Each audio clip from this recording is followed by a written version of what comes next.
fact that this election is between. They sold form recently for 100 million.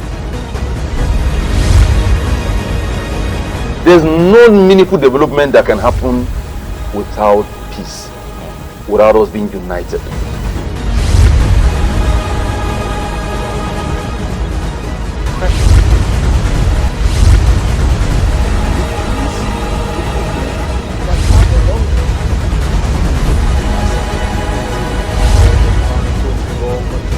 Arrest all unregistered vehicles. I think we have shown the depth and breadth of talent in our Conservative Party. Because you want to prevent a situation whereby that powdery substance will be flushed immediately.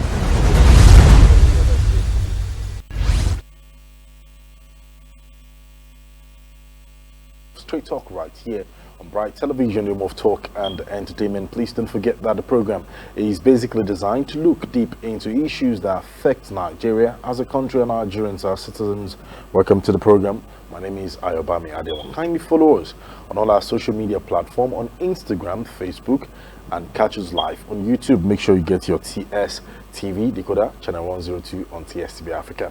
Let's kick off with the big stories in the media space this beautiful morning. 4 months after the flagging off of the campaign by the ruling party or Progressive Congress in Jos Plateau State, the President of the Federal Republic of Nigeria, President Muhammadu Buhari, returned to state to support his party and, of course, his candidate Asiwaju Bola Ahmed Tinubu. President Muhammadu Buhari was at Yola yesterday at the Muhammadu Buhari Stadium in Yola, Square in Yola, where he also canvassed for votes for the first woman, saying that Adamawa should make history by voting the first female governor in Nigeria, in the person of Senator Aisha Dairo Ahmed Binani. And of course, the candidate of the All Progressive Congress, Asiwaju Bola Ahmed Tinubu, recognized President Muhammadu Buhari, saying that his legacy is what the party will also fall through. Let's go straight to Adamawa. It happened yesterday, though. We'll watch a few clips from that angle. We'll be back to give you more. The campaign.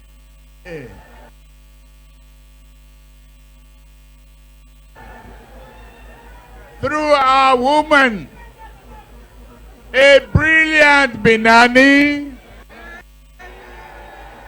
a committed Binani, an honest Binani, Honest.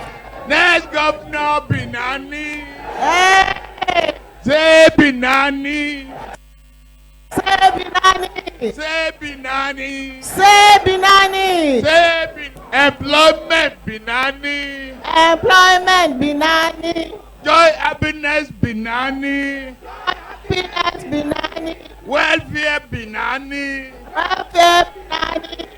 good great Binani.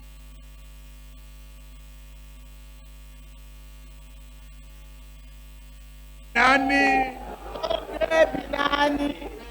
God bless you now. God bless you. Alhamdulillah.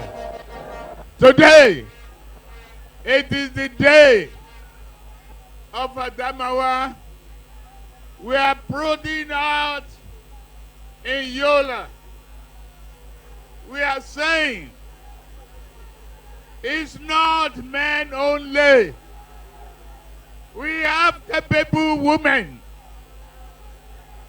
First, you send the first Senate woman to the Senate. Today, you are about to send a woman first governor to the State House of Yola.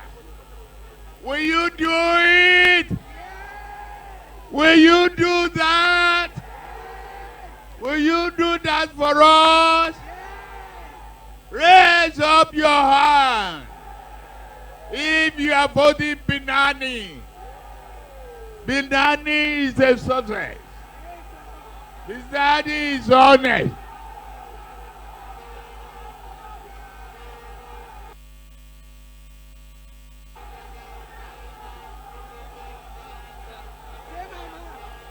Say, mama, daddy stop farming and employment.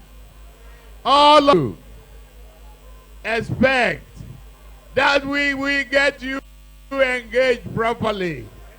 We will get you employed properly.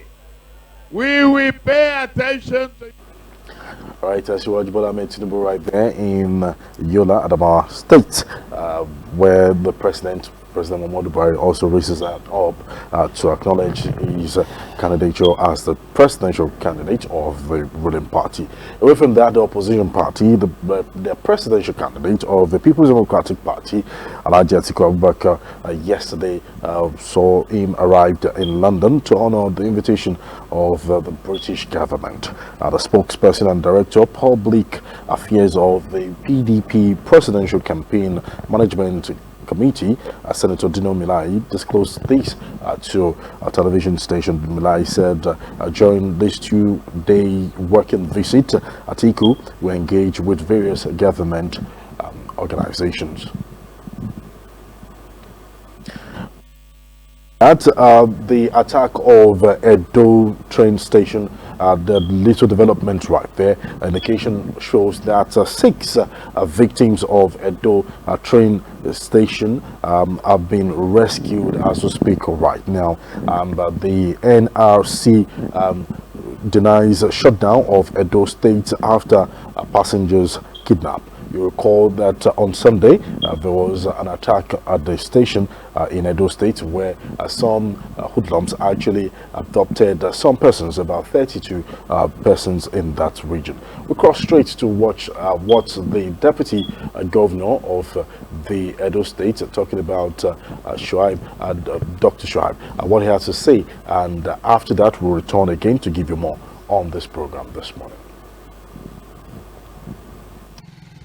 Acting on the directive of the state governor to ensure the release of the kidnapped passengers at the Igwebe train station, combined team of the military, the police, men of the vigilante network, and hunters are combing the forest in search of the kidnappers. An effort that has led to the rescue of the 2 children who were abandoned by the kidnappers. The search for the victims is being intensified. The deputy governor reaffirmed the state government's commitment to securing life and properties of residents in the state. He states that government will leave no stone unturned in ensuring the release of passengers that were kidnapped.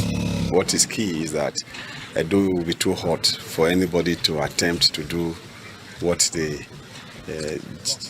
tried to do yesterday. We have a thought out security architecture here, so cannot be a base for terrorists or kidnapper, whatever they call themselves. So we will not want to say too much now, but one thing is that we are relocated to this place, and by the grace of God, until we get resolved, we are not living here. Some who reacted believe more should have been done in ensuring the safety of passengers using the train station across the country. If you see what is happening here now, you see that there is more that needed to be done even before now. All these bushes also will be taken back 200 or 500 meters away from the premises of this train station. And I think this urgently has to be done. And well, it's also as a result of the effort that was made, because they saw that there was this, heavy manhunt. Maybe. All right, Deputy Governor of Edo State, Philip Shuaib, right there, alongside many other things. Well, across away from that, we'll move straight to the policy of CBN. A lot of reactions as regards the policy of CBN, especially the new Naira note in circulation. Many people have said that this new Naira note has not well been circulated, and the CBN should consider as much as possible to be flexible in taking decisions here and there. But there's a message from the Central Bank of Nigeria as regards what you need to know about the new Naira note. Have you gotten yours? Do you have access to that? Nigerians are reacting. But let's watch this. We'll be back. My guest will join me after this break. Stay with us. The Central Bank of Nigeria has announced the introduction of a new series of 200 Naira, 500 Naira and 1000 Naira banknotes to be launched on December 15, 2022. These new banknotes will circulate side by side with the current 200 Naira, 500 Naira and 1000 Naira banknotes, which will cease to be legal tender on January 31, 2023. Banks are now open from Monday to Saturday to accept customers' deposits. So, hurry to your banks to deposit only 200 Naira, 500 Naira and 1000 Naira banknotes in your possession. To make it seamless, the CBN has suspended bank charges on all deposits made during this period, and there is no limit on how much an individual can deposit. Remember, the current 200 Naira, 500 Naira and 1000 Naira banknotes remain legal tender until January 31, 2023. Do not reject it, but ensure the banknotes get to your bank before the deadline of January 31, 2023. The Naira is our national pride. Let's embrace the new currency. This message is from the Central Bank of Nigeria, CBN.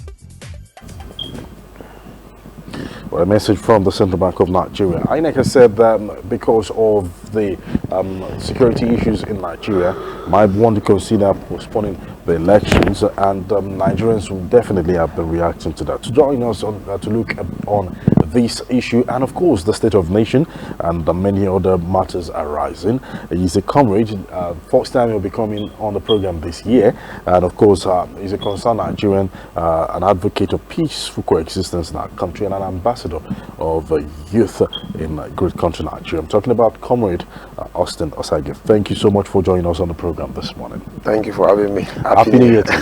Compliment of the season. Same to you, my brother. All right, well, barely 26 days to go. Am I correct? 46 days to go to see what will happen on the 25th of February 2023. A lot of indications. In fact, INEC has a record as we speak right now, has registered voters in Nigeria to a total number of 4,048 voters. That is what we have in the coffers now, and we have a total number of 176,846 polling units in Nigeria, with the total number of the registered political parties of 18 political parties now registered. Presidential political parties in Nigeria, and the election will start from the 25th of February. So we have 45 days and 21 hours 39 minutes to go. That's what the INEC is telling us at the moment. Now let's react to the first reaction. INEC has said with the level of the attack, the insecurity in Nigeria, they might consider postponing elections. What do you think? Well, thank you for having me once again. And what I think is, for now, INEC are trying to probably preempting us what might likely happen. When I saw the statement yesterday, I was expecting such statement. But it has been, if you have been following the political situation and INEC way of doing things, prior to election, they always bring this kind of, in 2011 it was there, in 2015 it was there, 2019 it was there. If you remember, in 2011 election was postponed, 2015 election was postponed, 2019 it was postponed. So I'm seeing them, it's a normal, it's now becoming a normal occurrence. That every 4 years, they always come to tell you one or two stories and all that. But away from that, I think it's a wake-up call to all the stakeholders, all the political stakeholders, because actually, if you want to look at it truly, with what is happening now in the country now, is a call for everybody. It's not only INEC, because I believe INEC is trying their best, standing on that previous, their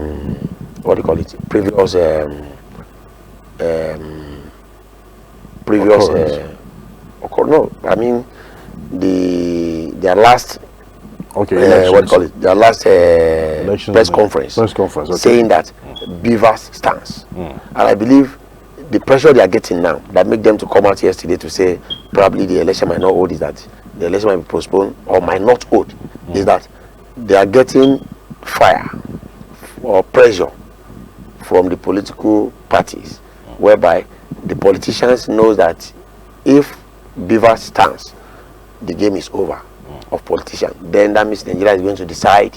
And I believe the INEC chairman, this is his second time and he's going. I'm sure he wants to leave a legacy. Because before now we have some former INEC chairman that, whether good or bad, you are going to say one or two things about them. So presently, the indication shows that, well, because of the situation in Nigeria, definitely, this can happen. But what will be the implication, knowing fully well that well, the electoral yes, the new electoral law has been signed, and of course it's going to really affect. There are lots of clauses right there. Are we considering that? That is what people are not saying now. That the electoral law gives that 60 days. There must be different. There must be a space of 60 days after election.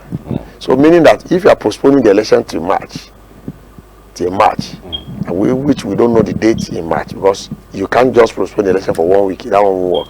2 weeks might not likely work. So anything above we've had a period of 1 week, 2 weeks in Nigeria. Yeah? No, what we are saying is that if you look at the last election was postponed 2 weeks. Yes, we have had 3 weeks in 2015, but the law, this new law was not in place. So now that the new law is in place, I said 60 days in between the election and the handing over. Then, if you are postponing the election till March, then you might not likely have the 60 days. And what is the implication? The implication is that that means the law that have been passed, the electoral law that have been passed, is not going to be more effective, because effectiveness of the law is that 60 days must be maintained, probably to settle some grievance and all that. But anything short of that.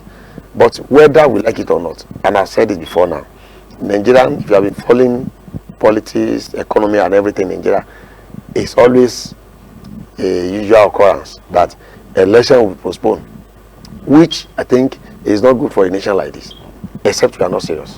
Nigeria will also, agree with you, and of course argue with INEC that they had quality time, apart from security issues and every other thing. They had quality time to get their acts right. In fact, they gave politicians good time, space of time. The duration was the highest in terms of rallies and preparations before elections. And if this has had happened long time, why won't we look for a lasting solution? Why are we looking for a postponement at this point in time, a critical time? You see, we have said it before now, and which I'm sure our viewers are, for those that are following the politics, I think we are getting there, because I'm very optimistic that year in, year out, things are getting better. The reason why I'm saying this is this: if you look at INEC, for the past 6 months, personally, we have been coming on programs and discussing some other issues and all. INEC have been trying their best. I have to give it to them, believe me, because to conduct an election in this complex country, I call it complex country because there are a lot of people that don't want things to work. You can listen to the president in Yola yesterday, Adamawa State, when he was saying that they are an attempt for some people to destroy Nigeria. One, probably maybe their business is affected, and these are people that they have all it takes. He said this yesterday at the campaign that there are some personal attempts to destroy this country. The same thing goes to the INEC now. If you listen to the Imo State governor last week, when he was discussing about his party probably to win the election and all that, he said some things. That the major problem in the Southeast are politicians and some other key stakeholders that doesn't want peace in that place. Because in as much there is no peace, they are enjoying their, and you know why? Whether we like it or not, who are giving the INEC pressure today? Are they not the politicians?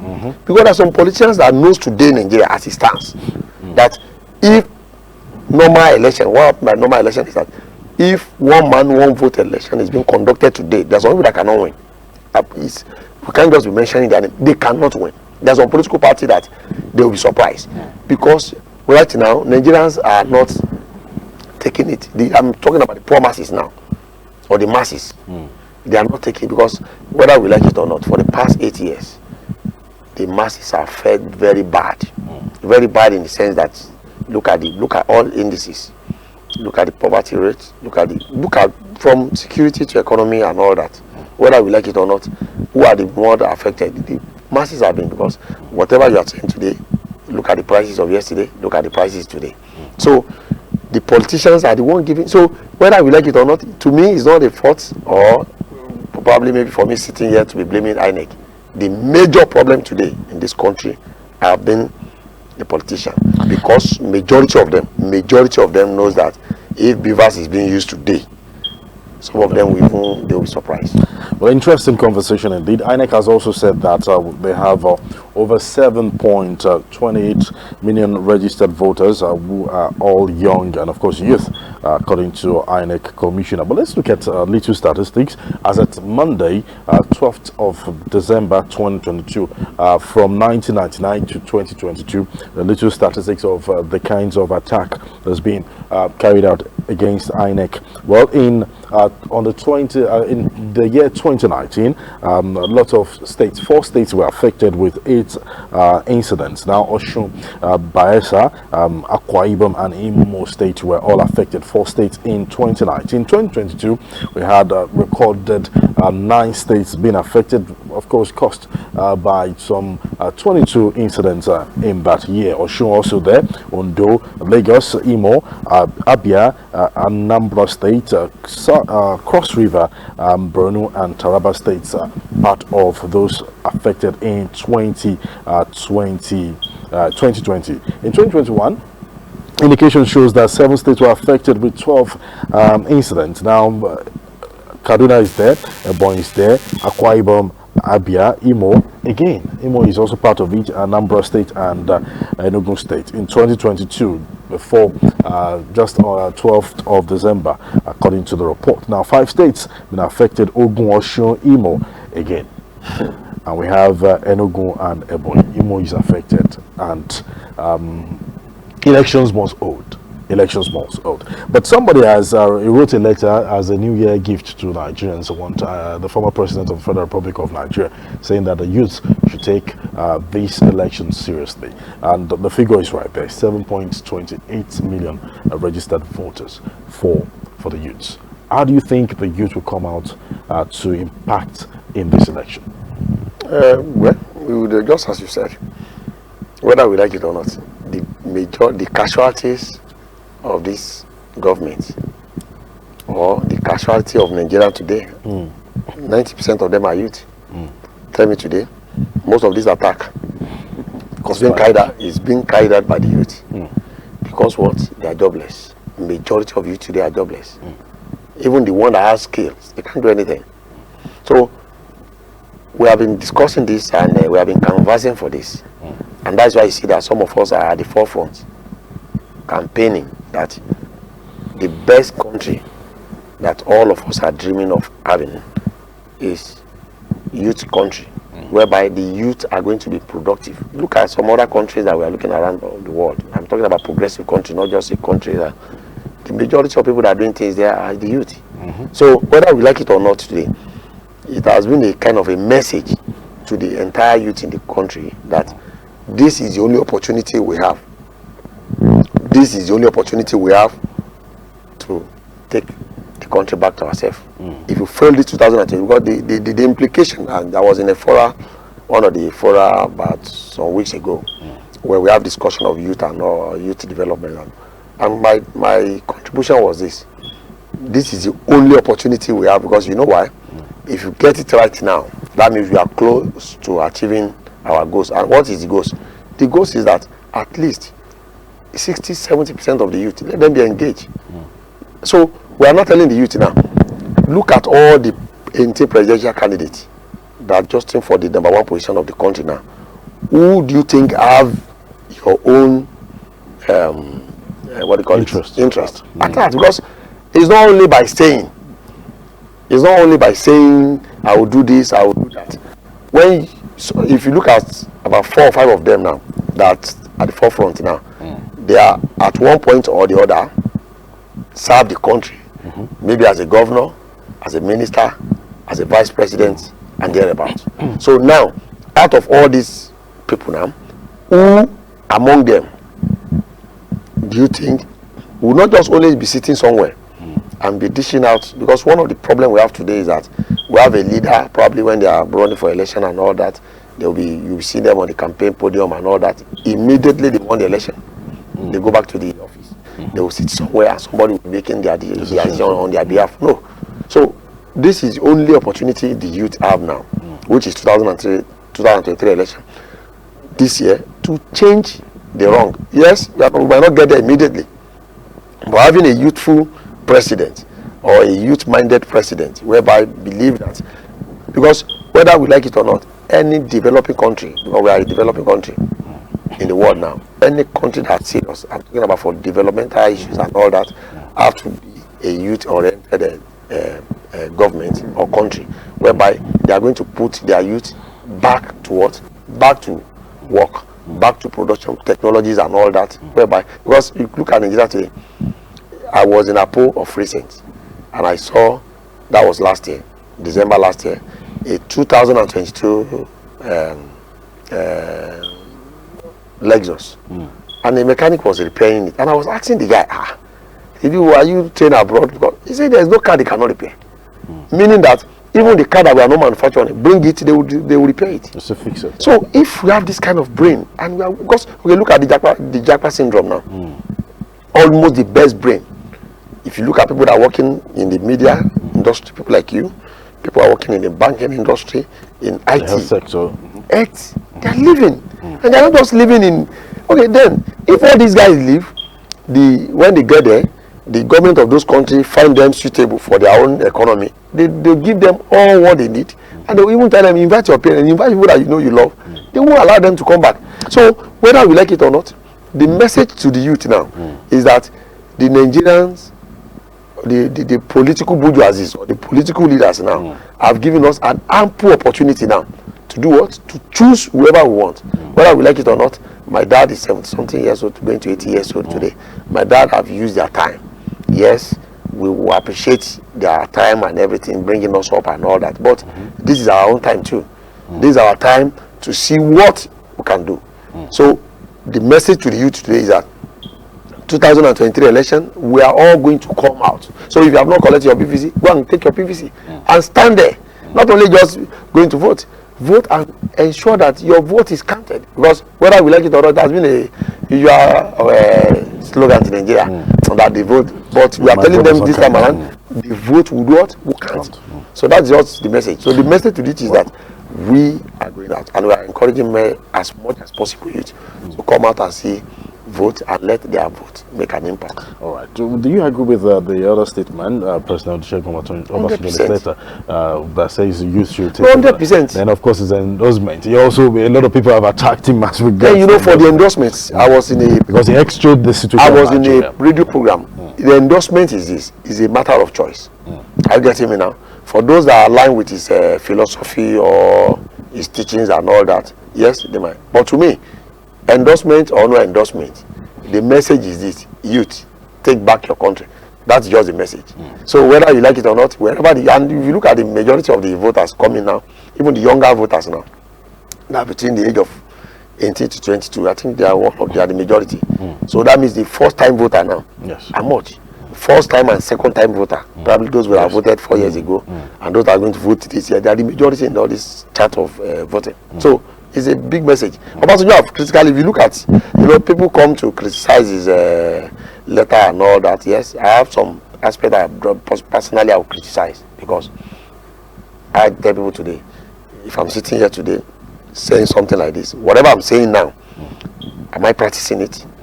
Tomorrow I can just come and make it easy. But when I was there, what did I do? But to me, whether we like it or not today, take it or leave it, Obasanjo is a stakeholder, because all the people today that are condemning his letter or they are condemning his endorsement, they have go in their entourage and their supporters to go and see him at home, try to say they should endorse them. Is he APC? Is he PDP? Name them. Is he Conco, so that he's saying that the endorsement does not make any sense? Yes. If you say the endorsement does not make any sense, yes, Obi went there. All of them went there. They went there in numbers, not just in one or two. They were there in numbers, begging him to support them. So if you now choose to support one person and you say, but to me, the endorsement is left to him and the presidential candidate is supporting. But the message is this, and me, I'm taking out of all his letter, is that the youth should wake up. It's not going to be business as usual or a normal discussion as usual. It's going to be a serious business, because if you fail to get it in 2023, man, I don't know what's been done. Well, indeed, well said. We'll go for a break. When we return, we'll be looking at the CBN policies and, of course, the new Naira note in circulation, how it has affected and is going to affect the small and medium-based businesses in our country, Nigeria. After this break, stay with us, please.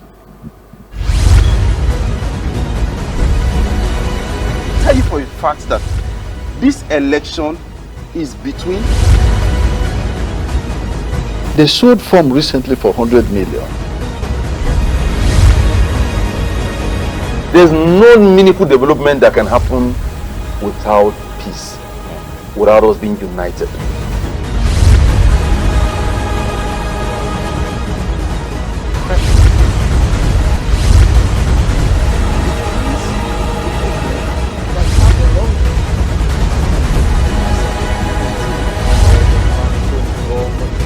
Arrest all unregistered vehicles. I think we have shown the depth and breadth of talent in our Conservative Party.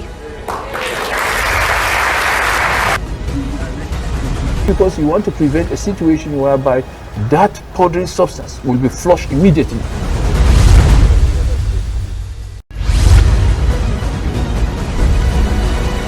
Tell you for a fact that this election is between.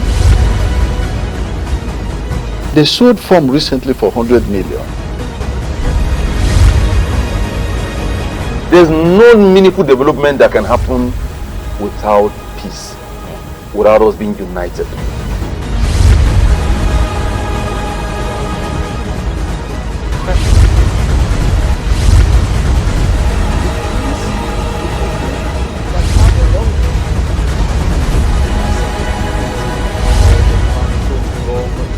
Arrest all unregistered vehicles. I think we have shown the depth and breadth of talent in our Conservative Party. Because you want to prevent a situation whereby that powdery substance will be flushed immediately. Thank you so much for still sticking around with us, and we're here again. I have my guest in the studio with me. Comrade Austin OSAGIE is our guest on the program. Thank you, Comrade, for joining us on the program again. Well, let's look at some reactions. Many Nigerians have reacted to the circulation and, of course, the new CBN money policy in Nigeria. Some people have said that, especially the POS agents, they've said that there will be a hike in charges in Abuja and many other parts of the country. The point of sales agents in Abuja says from now they will be charging 300 naira for every 10,000 withdrawal, and of course transfer to any other bank. According to an agent who spoke to a correspondent, says they've always been charging 150 naira for every 10,000 transaction before, but now it's going to be 300 naira for every transaction. You also recall that there's a minimum amount that an individual can actually obtain in a week, which is 500,000, and many other issues as regards that. Experts have also argued and advised CBN to probably consider, expanding this period. You'll recall that on the 31st of January, the Naira notes that we used to use as a legal tender will cease from being recognized as a legal tender, while we have the new Naira note becoming a new legal tender. Reactions from every angle. Let's look at the policy. How do you think it's going to impact in our economy? Normally a policy newly introduced like this, just like we are talking about beavers in our last discussion and all that. I've seen that Nigerians, except we are not serious, if you are going to be charging 300 naira on 10,000 just to double the money. I want to talk about our own problem as a citizen now. will take advantage of everything. But it's left to the CBN now, probably to look into how much are they going to be giving them. Because to me, when you look at this policy now, for people that have argued, I've watched and I've read some reaction, suggestion, observation of different financial and economic analysts, whereby they have come to let us know that it's a good policy, yes, no doubt. But the issue is this: are we fully ready as a country? It's not only just sit somewhere, probably make some policy that is going to affect people and you are not considering them. Because, okay, for instance now, I watched the Minister of Minister of State for Petroleum yesterday. They're saying he can buy petroleum at 300 naira. Yes, if you can buy, are you the one buying it? It's easy for you to think maybe you can buy this. Yes, if you can buy, many of you have a lot of money. What about those that doesn't have money? The issue is this: the CBN policy, yes, is a good policy, but now, are we ready? Yesterday I was in Lagos. 2 days ago I was in Lagos. 3 days ago I was in Lagos, and I was telling somebody, if actually this new note is going to take effect from 1st of February, and somebody is telling me today, no single new note in any ATM in Nigeria. Have you seen it? I've not. I've not seen one. All the more. So are you telling us that in just today is 11th, Abi? Today's 10. Between today we have 21 days to go. 21 days. So so that means if I have a new old Naira note and I've not touched a new Naira note, and nobody have been if the new Naira note is everywhere, by now almost all of us will see it. Let me even buttress your point a bit. I saw an incident yesterday. I was at a place and a person beside me gave 1,000 naira, the normal 1,000 naira, the one that will be old very soon. I gave 1,000 naira, and the driver gave him the change. He gave him 500, the normal 500 that he's used to. It's 200 naira. That is used to. The new one, the new 200, and 100 naira. And the man rejected it. He said that his change is not up to this. You should give him his real change. The man said this is 200. I said no, now this is another 500. I should give him. Imagine. So people really do not even know how to identify the new note. They have not even sensitized people, except somebody that is educated. Probably you see that this is 2, this is 5, and all that. But the issue is this: I just know, just like we are saying about INEC now, it is going to be a scenario, because probably in the 2-3 weeks time we are going to be back here, whereby I know that they will still postpone this one. But the issue is this: if you are going to postpone it, what effort are you making? Okay, you cannot tell us today in Nigeria, even voters card, you discover that the day they say there is a deadline of collection or anything, that's why you see that people will not be protesting. But on the side of INEC and on the side of CBN now, you are telling us that today is 10th of January, a policy that you told us 2 months ago, and up till now, because it's not going to take it's going to take more than 2-3 months even for that money to circulate.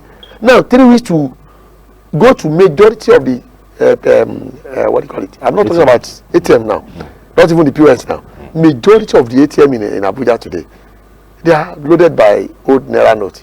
So there's no new Naira note. So and on that day, on the 31st now, you are not going to tell Nigerians that still have probably they are 5,000 or they are 3,000, because on average in Nigeria, I don't think they have more than 2,000-3,000 or 5,000 in their bank account or in their pocket.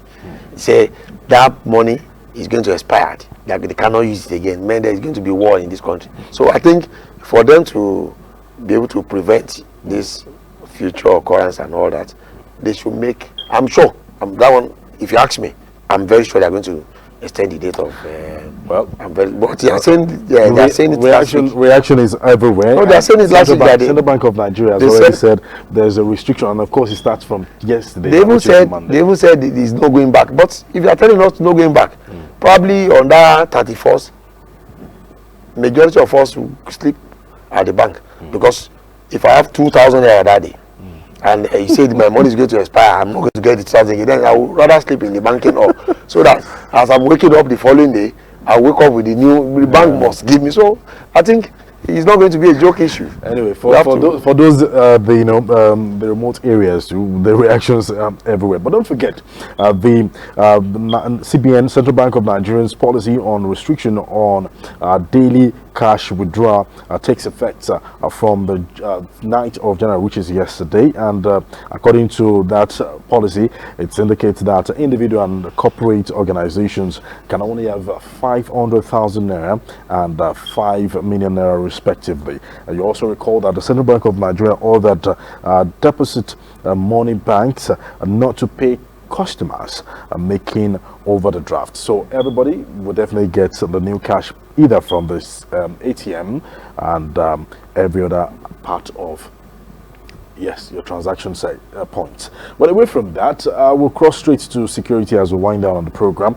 The report says that 6 persons have been rescued out of 32 people being abducted by some hoodlums in Edo train station. And indications also shows that NRC has denied shutting down Edo train station after the passengers were kidnapped. Now, this is not the first time we're seeing a train station attacked. We saw Abuja Kaduna. That one was a moving train, but this one is actually caught at the station. How do you react to such? When I saw it's unfortunate because nobody has to be blamed. These are passengers traveling on their own, and these are government have been able to put to the. But if you look at about 30-something people were kidnapped. So kidnapping 30, those that came there, they came with firepower. And I'm sure, thank God, that no life was lost. I think they said one died, but it's still unconfirmed. But the issue is this: the attackers, those that came to attack those people, that attacked the train station, actually came with bad mind. Bad mind in the sense that they are ready to kill anybody like you. But it's left for the security agency now. But I want to give kudos to them too. When I heard the news yesterday that some of them have been, I'm very optimistic that those guys are going to be rescued alive, because compared with the previous attack, whereby it took them days even to swing into action and all that. And yesterday, if you look at the clips, you discover that even both the local vigilante, everybody are in the bush now, going after those people. So for those that attack too, their days are numbered. Are numbered in the sense that whether we like it or not, we cannot continue a country like this. Look at the majority of people that were kidnapped are children and old people, and you are telling them that each are going to pay 20 million naira. How?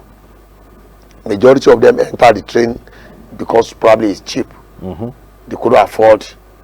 Majority couldn't afford the transport fare. That was why they entered the train station. So if somebody could not afford to pay 2,000 or 3,000, let's say 5,000 naira above for normal transport, that will even get there fast or faster, and he entered the train of 3,500 or 5,000 naira, and you are telling him to bring 20 million naira, you want to kill him or you want to kill her?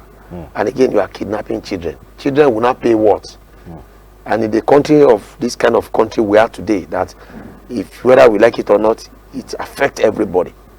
It affects everybody. It cuts across everywhere. So it was a laughing. To me, I was just laughing yesterday when I heard it that they should pay 20 million each. And again, but as I said, I want to give it kudos to the security agency. All the security agencies in Edo State yesterday, they swing into action, and for them to even be able in a shorter time to rescue some shows that they're going to. I'm sure between now and some other days we are going to have a good news. Well, just 6 has been rescued among the others. Just barely 10 months after that attack, the Abuja train station that occurred on the 28th of March 2022. Nigerians are asking, have we learned any lessons? What are the lessons that we've learned? Do you think we've learned any lessons from that? Any lessons from the Kaduna incident? Yes, I think the lesson is this, and compared to, with the Edo now, is for them to beef up security, probably cameras and all that. When that Abuja train station happened, I traveled that same day. I was coming from Kaduna. The one that was going to Kaduna was the one that attacked. We had one from the train. Yes, I was, because I had a wedding on 26. On the 26th on the 26th was a Saturday. So I was coming that night. Those one I was going was one I was attacked. So if the one I was coming was attacked, I would have been a victim of that train station. And the issue is this: for all their substations, when the minister came in there, the then minister, the Rotimi Amechi, he said something, whether we like it or not, in advanced country and where those people are in power now have traveled to, there are security cameras and all that.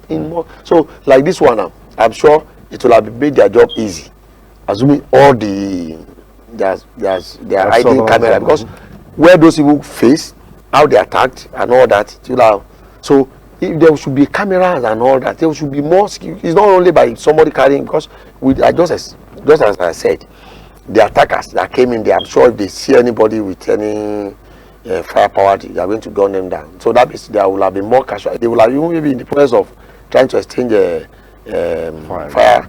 Probably it might affect the victim they have now. But the issue is this: the entire world is a global world, whereby technology, we can sit here and know what is happening in America now. So the same thing applies to the question you asked me now, is that the government should put more security in place, empower more the local vigilantes, because whether we like it or not, government cannot be probably for now everywhere, but for those villagers, those local vigilantes, get them as much as possible, because whether we like it or not, most people that comes around that place, that come to attack them around that place, they live around that place or they are around that place. So if the government are put in place, probably these local vigilantes and all that, it will have been easy in the sense that yes, they too gather their intelligence in their village. So before somebody, because those people don't just come in, enter a bus, or they charter the bus, come into the train station and just attack them. No, they came in there with the mindset of that probably they might have been around that facility for some times or for some days, for them to know the number of people that are coming or what time ahead. So they already so if you empower the local vigilantes in all those substations that those train stations do stopped, then it's going to reduce. But whether we like it or not, they should put technology in place, because as we move on, there are better technology that you can use to dictate and to discover what is going on. Well, we hope that we'll be more proactive in our measures as regards securing lives and properties in our country, Nigeria. A very big thank you, Comrade Austin OSAGIE, for being part of the conversation today. We wish you all the best this year. Thank you so much for joining us on the program. Thank you very much for having me too. All right, that's the package on today's edition of Straight Talk right here on Bright Television, home of talk and entertainment. Don't forget, the program is basically designed to look deep into issues that affect Nigeria as a country and Nigerians as citizens. I always tell you, and I keep reminding you, when you play your part, I play my part, we have a better place called the Federal Republic of Nigeria. On behalf of everyone behind the scene, thank you so much. My name is AYOBAMI. ADEYEMO. God bless you, and God bless the Federal Republic of Nigeria. Goodbye.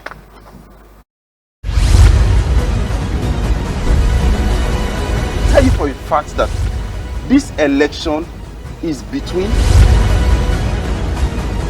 They sold farm recently for 100 million. There's